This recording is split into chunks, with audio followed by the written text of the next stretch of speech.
लोकांना एकीकडे अवैध बांधकाम करायला लावायचं आणि मग दुसरीकडे धमक्या द्यायच्या, त्या धमक्या देऊन पुन्हा निवडून यायचं. अशा पद्धतीनं एका अतिशय वाईट अशा पद्धतीची परिस्थिती या ठिकाणी आपल्याला पाहायला मिळते. खरं म्हणजे एक काळ आपण बघितलेला आहे ही अशी एक मुंबईसाठी धडपडणारी अशा प्रकारची नगरी होती. केळी, दूध, भाजीपाला अशा सगळ्या गोष्टी या ठिकाणून यायच्या.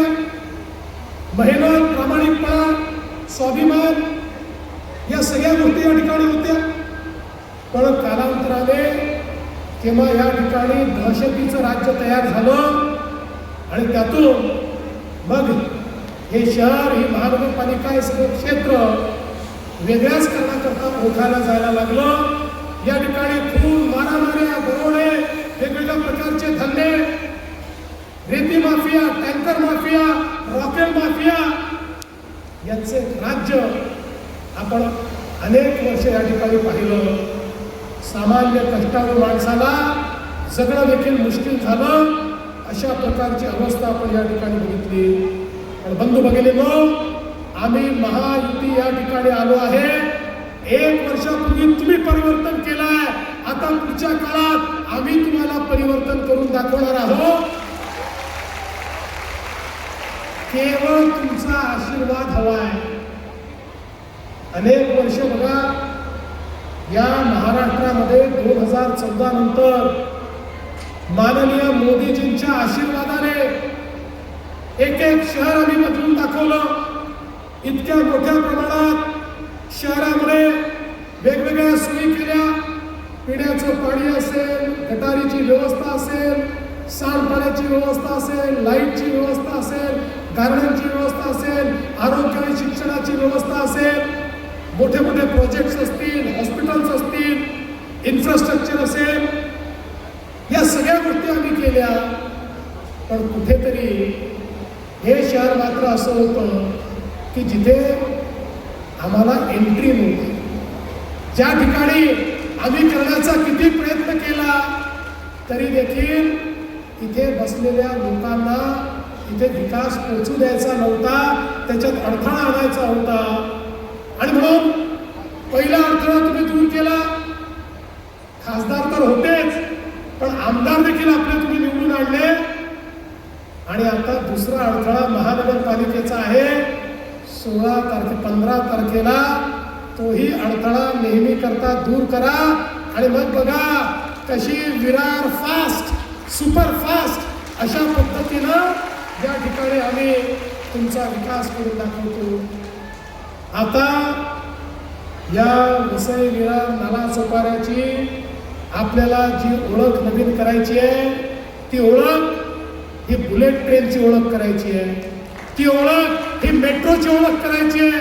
ती ओळख ही भाईंदर पासून विरार पर्यंत, उत्तम ते विरार हा सागरी महामार्ग तयार करून या ठिकाणी ही ओळख आपल्याला तयार करायची आहे. आणि म्हणून या महानगरपालिकेच्या माध्यमातून मोठ्या प्रमाणात आपल्याला काम करायचं आहे.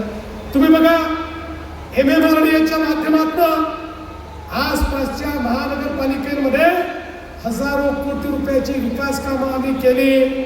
आता त्याच MMRDAला या वसई विरार नालासोपाऱ्यामध्ये या ठिकाणी आम्हाला कामाला लावायचं आहे. आणि महानगरपालिकेसोबत त्यांचाही पैसा इथल्या इन्फ्रास्ट्रक्चरवर लावून मोठ्या प्रमाणात परिवर्तन आपल्याला करायचं आहे. आपल्याला कल्पना आहे, मेट्रो 13 विरार रोडवरच्या शिवाजी चौकापासनं आपल्याला या ठिकाणी विरारपर्यंत आणायची आहे. याच्यामध्ये 23 किलोमीटरची ही मेट्रो त्या ठिकाणी असणार आहे.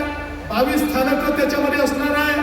त्यामुळे थेट मेट्रोनी मुंबईपर्यंत तुमची कनेक्टिव्हिटी ही या निमित्ताने आम्ही करणार आहोत. एक प्रकारे उत्तर पश्चिम अशा प्रकारची कनेक्टिव्हिटी ही आपण या ठिकाणी तयार करणार आहोत. एवढंच नाही तर मेट्रोसोबत आपली जी लाईफलाईन आहे, आपली जी सबर्बन रेल्वे आहे, लोकल ट्रेन आहे, यामध्येही मोदीजींच्या नेतृत्वामध्ये आपण मोठ्या प्रमाणात सुधारणा केल्या. स्टेशन्सवरच्या ॲम्युनिटीज वाढवल्या, स्टेशन्स लांब केले, जास्त डब्याच्या लोकल तयार केल्या, फ्रिक्वेन्सी वाढवली, नवीन सिग्नलिंग सिस्टीम तयार केला, MUTP 3च्या अंतर्गत नवीन मार्गिका त्या ठिकाणी तयार केल्या. पण आता त्याच्याही पुढे आम्ही एक गोष्ट करणार आहोत. आम्हाला लोक असं म्हणायला लागले की आमच्या लोकलने प्रवास करणाऱ्यावर तुम्ही त्या ठिकाणी अन्याय करता. आणि म्हटलं काय अन्याय? म्हणाले मेट्रोवाल्यांना इतके चांगले डबे, नवीन डबे, एअर कंडिशन डबे, स्वच्छ डबे, आणि आम्ही मात्र त्या ठिकाणी लोकलमध्ये लटकून जायचं. आणि मग केंद्र सरकारच्या सोबत माननीय मोदीजींच्या नेतृत्वात आम्ही हा निर्णय केला, केंद्रीय मंत्री आपल्या अश्विनी वैष्णवजींसोबत, की 50% केंद्र सरकार, 50% राज्य सरकार देणार. आणि आता आपल्या लोकललाही आम्ही एअर कंडिशन दरवाजा बंद होणारे डबे हे त्या ठिकाणी देणार आहोत. टाळ्या याकरता वाजवू नका, पुढच्या गोष्टी करता टाळ्या वाजवा. एअर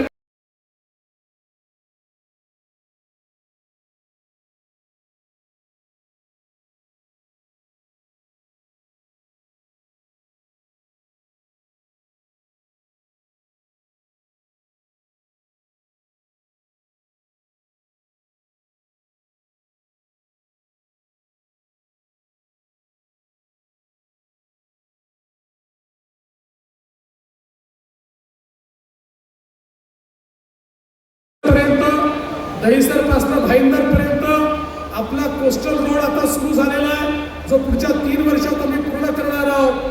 आणि आता आपण जपान सरकारच्या मदतीनं उत्तरपासनं, म्हणजे मीरा भाईंदरच्या उत्तरपासनं विरार पर्यंत एक कोस्टल रोड तयार करतो, ज्यामुळे तुम्ही थेट मुंबईपर्यंत 30 ते 35 मिनिटांमध्ये आपल्या गाडीने पोहोचू शकाल.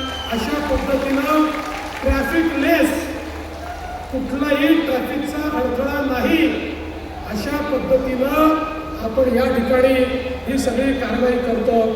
आणि एवढंच नाही तर आपल्याला माहिती आहे, विरारपासनं अलिबागपर्यंत एक मल्टी मॉडेल कॉरिडॉर आपण तयार करतोय. 60,000 कोटी रुपयाचा कॉरिडॉर, ज्यामुळे एक नवीन कनेक्टिव्हिटी तुम्हाला मिळणार आहे. आणि आपल्या या सगळ्या एरियाचं डिकंजेशन या कनेक्टिव्हिटीमुळे होणार आहे. आणि या कनेक्टिव्हिटीला वेगवेगळ्या ठिकाणी आपण अशी कनेक्टिव्हिटी दिली आहे की त्यातनं मोठ्या प्रमाणात आपल्याला ट्रॅफिकचा प्रश्न जो आहे